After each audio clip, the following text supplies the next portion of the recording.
में भोजी करन तू बहाना खुशी से डाले दह तू करी हने माना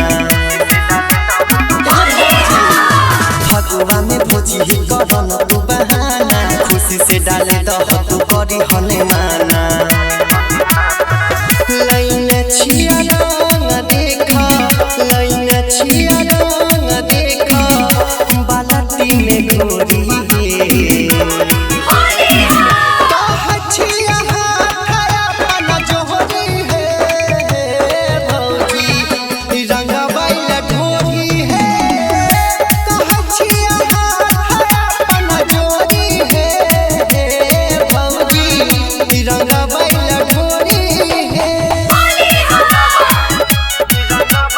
राधिका रिकॉर्डिंग स्टूडियो सहरसा।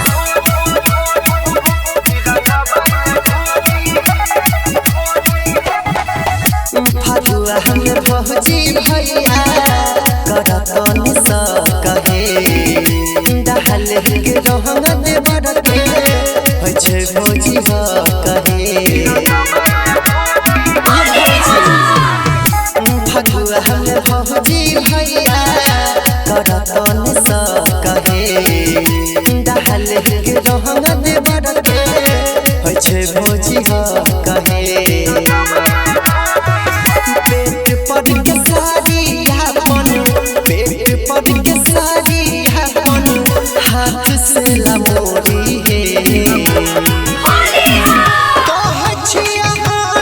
अपन जोहरी हे भौजी रंगा बाइला ढोरी हे जोहरी हे भौजी रंगा बाइला ढोरी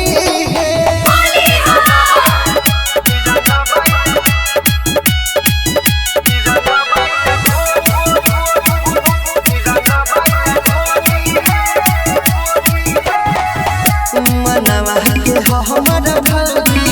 कर दे पूरा सारा प्यार से रहले दाना नहीं तब कब रहता मनवा के हमारा भौजी कर दे पूरा सारा प्यार से रहले दाना नहीं तब कब रहता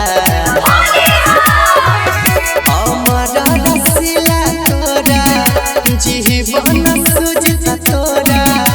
जही न छोड़ी हे।